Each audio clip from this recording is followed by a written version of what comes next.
This is the Sled Report, presented by Beer Money Pulling Team, your daily source for everything happening in the truck and tractor pulling world.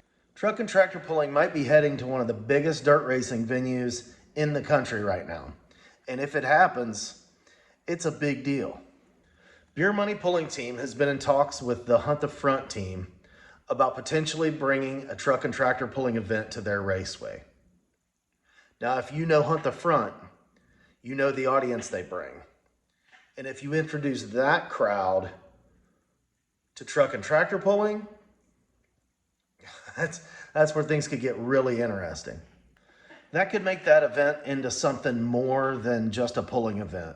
That's a major crossover event that could really make waves in the pulling community and in the dirt racing community for that matter.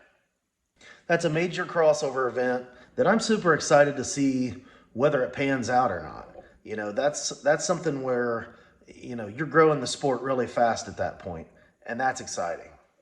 Was anyone watching this weekend when Craig Ulmer went to the beach hard in the light mod class at Louisville? Check out this clip.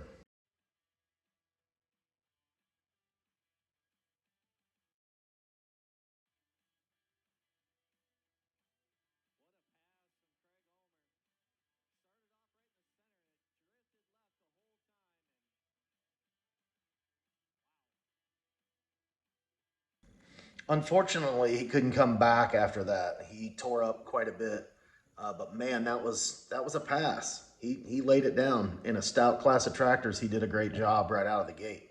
So hats off to those guys. Hope it's not tore up too bad and they can get back out on the road soon.